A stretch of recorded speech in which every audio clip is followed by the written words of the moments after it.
Ito ang Presidential Broadcast Service. Radyo Pilipinas. Radyo Publiko ng Bagong Pilipinas para sa Bagong Pilipino. Naghahatid ng mahahalagang balita at impormasyon na guugnay ng pamahalaan sa sambayanan. Tulay sa himpapawid ng serbisyo publiko. Radyo Pilipinas. Radyo Publiko. Nobyembre 29 tuwing 2025. Kining inyo tag balita Joseph Paul Nobles sa Taros. Nagkaroon sa mga pangulong dinaraan. Kahalitan sa Western Visayas bangod sa asod-asod nga bagyo naglabot sa masobra 45 milyones pesos. Price freeze sa mga basic necessities ginapatuman sa DTI sa Ibahay. OCD6 nagpasalamat sa tanan nga nagserbisyo ug nagresponde sa naglaslas ang Bagyo Opong. Numero sa apektado sa bagyo sa Negros Occidental nagsaka sa masobra 33,000. LGU Hordan naghatag sang food pack sa mga tricycle driver kag porter nga naapektuhan bangod sang Bagyo Opong. Iloilo City mag-host ang ASEAN Ministerial Meeting sa tuig 2026. Konstruksyon sang Aganan Flyover padayunan sa first quarter ng 2026 sunod sa DPWH. Kagdaron sa detalye na sang aton mga balita. Radyo Pilipinas. Radyo Pilipinas News. Naglabot sa masobra 45 milyones pesos ang kalitan sa agrikultura kag infrastruktura sa sudasud nga bagyo sa Western Visayas sinangsandig sa latest monitoring sang Regional Disaster Risk Reduction Management Council 6. Sa masobra 45 milyones pesos nga kalitan, 43.7 million pesos ang narecord sa infrastruktura kag 1.7 million sa agrikultura. Ang mga nagkalaguba nga infrastruktura, flood control project, pananom kagamitan sa pagpanguma ang narecord sa probinsya sang Iloilo, Guimaras kag Antique. Naglabot naman sa 1,600 kabalay sa Western Visayas ang nagkalaguba bangod sang malain nga tiyempo. Radyo Pilipinas. Radyo Pilipinas News. Nga ginapatuman sa Department of Trade and Industry Western Visayas ang price freeze sa mga basic necessities sa Ibahay Aklan. Ini kasunod sang deklarasyon sa State of Calamity sang Ibahay Municipal Government kasunod sa nangin epekto sang Bagyo Opong. Santo sa Price Act ang presyo sa mga basic necessities sa mga lugar nga ginpaidalom sa state of calamity ang automatic na freeze sa ilang mga prevailing prices sa sulod sang sa 60 ka adlaw. Lakip sa mga ginabantayan ang presyo sang sardinas, gatas, instant noodles, kape, bottled water, tinapay, asin, kandila, kag detergent. Yin pahanumdum sang ahensya nga ang mapamatud-an nga naglapas mahimo magpangatubang sang multa nga 5,000 pesos tubtob 1 million pesos. Kag pagkapreso sa sulod sang 1 tubtob 10 ka tuig panugyan sang ahensya sa publiko nga mangin mabinantayon kag gilayon nga i-report ang anuman nga paglapas. Radyo Pilipinas. Radyo Pilipinas News. Nagpasalamat si Office of Civil Defense 6 Director Raul Fernandez sa mga ahensya ng gobyerno, Local Disaster Risk Reduction Management Council kag mga responders na nagserbisyo sa naglaslas ang Bagyo Opong sa Western Visayas. Suno kay Fernandez sa tunga sa kabudlay, nagpangibabaw ang dedikasyon kag pagpalangga sa mga responders sa ila trabaho agud madamo nga pumuli ang masalbar sa kalitan sang bagyo. Giin pamatud-an lang sa mga responders nga buhi ang bayanihan aron pagbinuligay sa Western Visayas sa pagtutok sang OCD6 sa recovery phase. Ginapangabay ni Fernandez ang tanan nga magbinuligay sa gihapon agon ibalik ang paglaom kag kasadya sa mga pumuloy kag mas mangin resilient kag para sa mas mangin resilient nga riyon sa palaabuton. Radyo Pilipinas. Radyo Pilipinas News.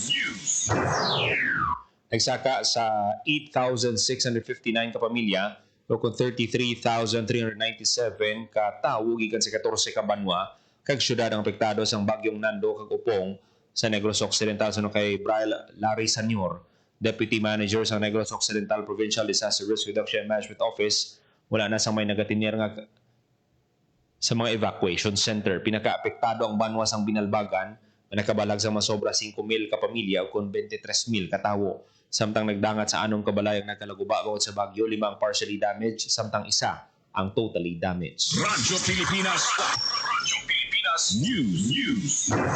Nagatagsan 200 food packs ang lokal nga panguluhan sa Hordan, Guimaras sa mga tricycle drivers kag porters nga naapektuhan bungod sa bagyo Opong sa nagligad nga semana. Sa paglaslas ng bagyo, ginsuspend ang biyahe sa mga fiber boats kani apektado ang kita sa mga driver kag porter sa pantalan. Ang paghatag sa food packs kabahin sa immediate response efforts ng Banwa Agud buligan ang mga residente nga naapektuhan sa kalamidad. Nagpasalamat ang mga benepisyaryo sa nabaton nga food packs halin sa gobyerno. Radyo Pilipinas. Radyo Pilipinas News.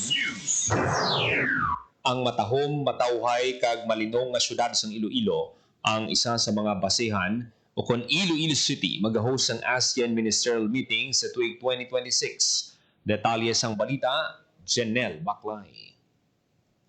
Radyo Pilipinas. Radyo Pilipinas. Report.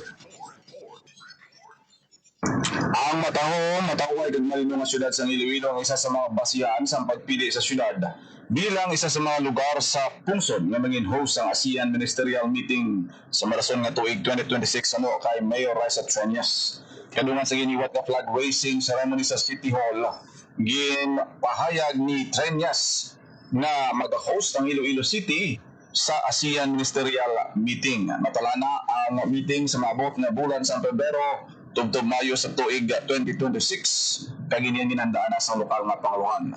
Dugang pasiningad walang ka mga lugar sa Western Visayas ang ginpili amo ang Iloilo City kag Boracay Island naman sa probinsya sang Aklan.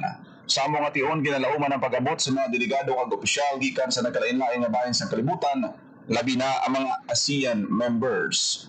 Hugot naman na ginabantayan sang seguridad sang ICPO bagay nga ilang ginahandaan ang iniingas summit. Para sa Bagong Pilipinas, Junel Baclay, Radyo Pilipinas, Radyo Publiko. Radyo Pilipinas. Radyo Pilipinas News. Construction sa Aganan flyover padayunan sa first quarters in 2026 sunod sa DPWH. Detalye sang balita, Janelle Baclay.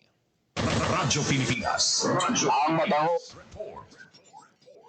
sa first quarters ng tuwing 2026 lauman na padayon ang konstruksyon sa Aganan flyover sa Banwa Sampavia. Inagin bakig-bagin ni DPWH 6 Assistant Regional Director Jose Alfruto sa giniwat desisyon sa Sangguniang Bayan Sampavia, Iloilo. Suno sa DPWH Region 6, may ginpain na proposed 285 million pesos para sa pagpadayon sa konstruksyon gikan sa 2026 proposed budget sa ahensya.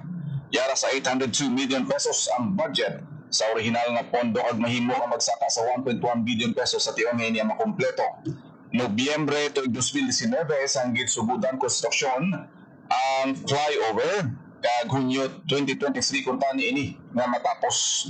Matanda na ginpauntat ang konstruksyon sa Aganan flyover kasunod sa natabo man nga pag-usmod sa Ongka flyover kag ginrekomenda nga ipaidalom sa jet grouting ang pundasyon sini. Sa karon ongoing ang jet grouting activity kabahin sa pagpabakod sa pundasyon sang Taytay. Para sa Bagong Pilipinas, Junel Baclay, Radyo Pilipinas, Radyo Publiko.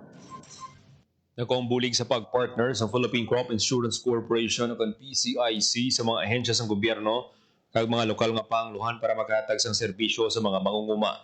Niyang pahayag ni Alicia Arnaldo, OIC Regional Manager sa PCIC 6 sa usapang agrikultura.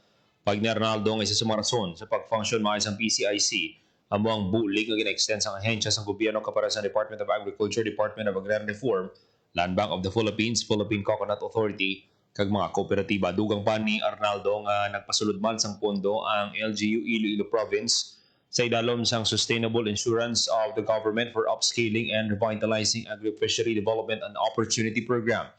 Kapis sa idalom sang Calamity Crop Insurance kag Negros Occidental sa idalom sang Negros First Universal Crop Insurance Program para mabuligan ng mga mangunguma.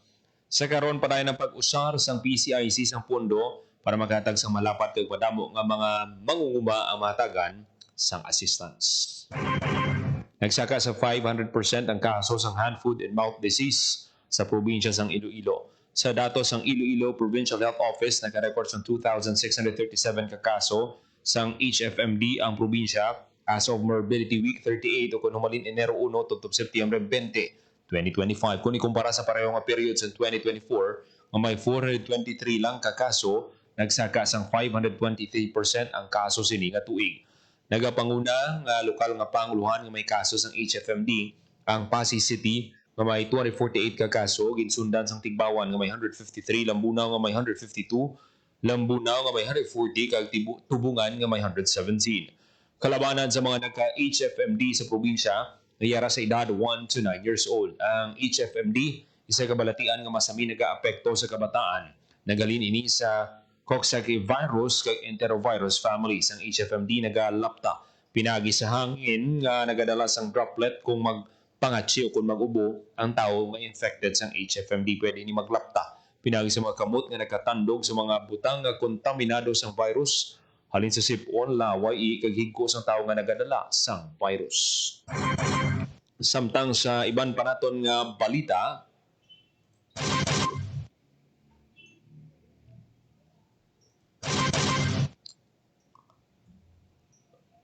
may libre nga medical kag check-up nga ginapatigan ng CHO subong adlaw Setyembre 29 sa atubang sa City Hall.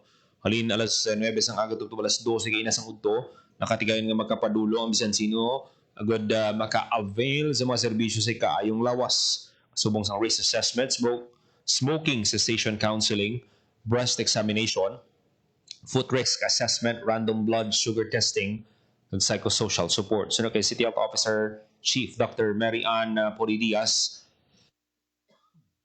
kabahin ini sa mga aktibidad sa syudad may kaangtanan sa selebrasyon sang World Hearts Day. Ginpanumduman sini ang pumuluyo nga tipigan ang kaing lawas para sa pag-obserba sa healthy lifestyle, pagkaon sa masustansya nga pagkaon, pag-ehersisyo, paglikaw sa bisyo,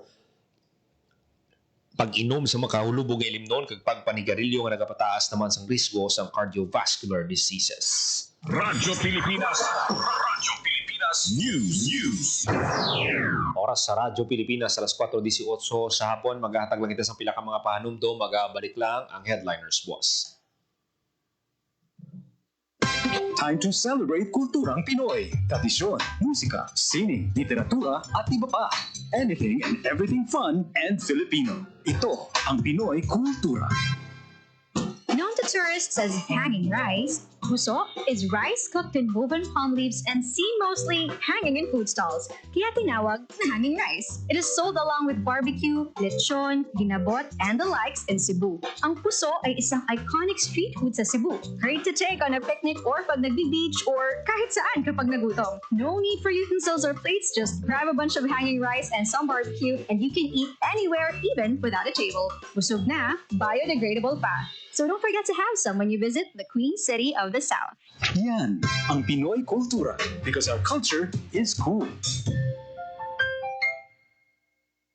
Hatid ay balita, impormasyon at sari-saring kaalaman tungkol sa sektor ng agrikultura sa ating bayan. Usapang Agrikultura kasama ang Department of Agriculture. Alamin ang mga hakbang ng administrasyon para mas mapaunlad pa ang iba't ibang industriyang agrikultural at pakinggan ang mga proyektong handog sa mamamayan upang mapalago ang kanilang mga kabuhayan. Usapang Agrikultura, Lunes hanggang Biyernes, alas 5 ng umaga, dito lang sa Radyo Pilipinas. Time to celebrate kulturang Pinoy. Tradisyon, musika, sining, literatura at iba pa. Anything and everything fun and Filipino. Ito ang Pinoy Kultura. One of the fondest memories I have as a kid is riding the jeepney. It made me feel like a king. Dahil ito ang King of the Road. The jeepney or jeep is a cultural symbol that has transported us to school, the office, sa mall, at sa iyong first date. Mura, makulay, at mabilis. Yan ang ating jeep. Maribang, umusog-usog ng konti. Sakay na! Yan ang Pinoy Kultura because our culture is cool. Time to celebrate kulturang Pinoy. Tradisyon, musika, sining, literatura at iba pa. Anything and everything fun and Filipino. Ito ang Pinoy Kultura. Kung musikahan lang ang pag-uusapan, halina't kilalanin natin si Ryan. He is one of 4 children of Alberto Austria Cayabyab and Celerina Benzon Pujante, an opera singer and professor. Hilig talaga niya ang musika. Ang taong nagtutulakan sa aking aking napagdaanan. Sa katunayan, he was 4 years old when he took up piano lessons. Bachelor of Science in Business Administration is what he initially took until he was presented with a scholarship and hold learning in music. Bachelor of Music, major in composition degree. Ayan ang tinapos ni Ryan, kaya naman siya ay naging profesor ng Department of Composition and Music Theory. Magmula nung ako'y natutong umawi. Mapagbiro talaga ang tadhana. Sa dami ng kanyang achievements, Mr. C and his family was about to take their chances abroad nang siya ay nabigyan ng pwesto bilang Executive and Artistic Director ng Foundation for the Performing Arts sa Pilipinas ng isang malaking korporasyon. And the rest, as they say, is ongoing. Kasi he still writes music, composes, and arranges. Alam niyo ba? In September 2019, siya ay naparangalan ng prestigious Ramon Magsaysay Award for his compositions and performances that have defined and inspired Filipino popular music across generations. Arranger, musician, composer, conductor, artistic director, accompanist, and just about anything music-related. That's our national artist, Ryan Cayabyab. Sariling ating kay ganda ng ating musika ay natutong umawi. Yan ang Pinoy kultura because our culture is cool. Radyo Pilipinas. Radyo Pilipinas News. Balik sa aton nga pangpangalagad. Radyo Pilipinas. Radyo Pilipinas News. Ginlunsar sa munisipalidad sang Sigma sa probinsya sang Capiz kag Altabasa, Aklan ang purok kalusugan sa Department of Health. Ginpangunahan ng Sigma Municipal Mayor Dante Rizal Eslabon, Municipal Health Officer Dr. Maria Teresa Gallardo Tan, kag SB Member for Health Rolly Miguel ang kahiwatan kaupo ng personnel sa Department of Health Western Visayas Center for Health Development. Magluwas sa Sigma, nag-launch man sang purok kalusugan sa Altabas, Aklan. Ang purok kalusugan isa ka bag-o nga primary care program sa ahensya na nagadala sa mga healthcare services palapit sa mga komunidad. Nakip nga ginahatag nga serbisyo ang immunization, oral health, maternal health, tuberculosis control program, nutrition, non-communicable disease prevention, kag control program, kag environmental, kag sanitation services. 24 ka babae nga pulis ang Police Regional Office 6 ang nag-avail sang libre nga cervical screening agin patigayon sa Regional Medical and Dental Unit 6 kag OB-GYN team sa St. Paul's Hospital, Iloilo. Katiyan sang libre nga screening, early detection kag prevention batok sa cervical cancer. Ang cervical cancer is the most preventable nga sakit abang isa man ka life-threatening disease kung hindi gilayon ma-detect. Komitidong Police Regional Office 6 nga tagang prioridad ang ikayong lawas sang tanan nga personnel. Anom ka mga bago patrol cars ang gin-turnover sa Iloilo City Government sa Iloilo City Police Office.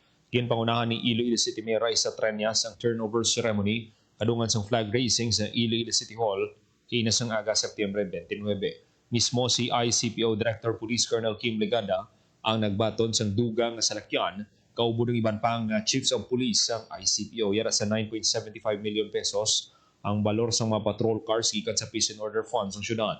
Kag nakalinya naman sa programa ni DILG Secretary John Vic Remulla na Buy One, Give One.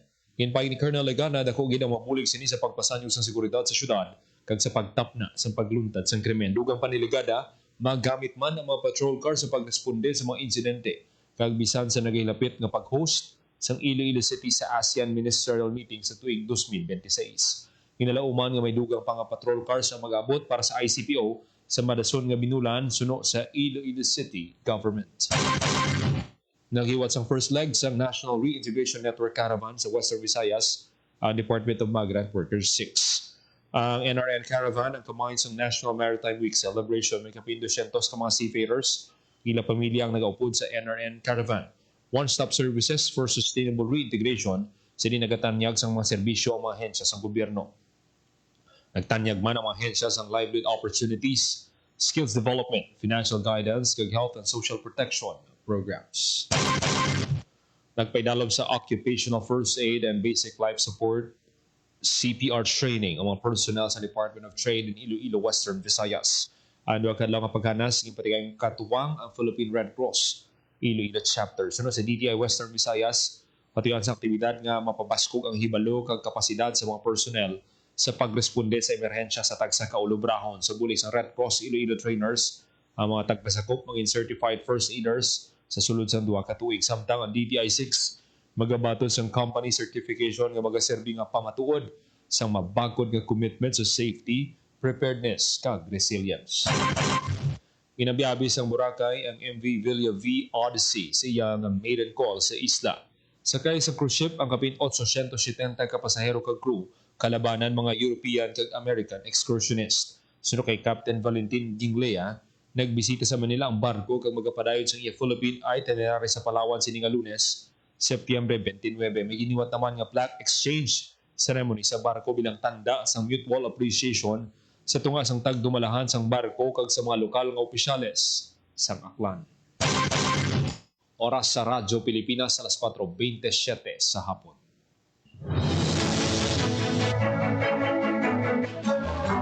Kagabi ito manatipon nga balita sa PBS Radyo Pilipinas Iloilo News Team.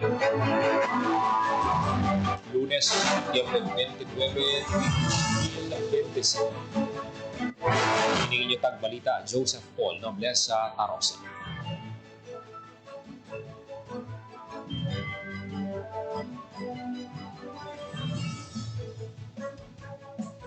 Himpapawid ng serbisyo publiko ang Presidential Broadcast Service, Radyo Pilipinas, Radyo Publiko. Radyo Pilipinas, Radyo Publiko.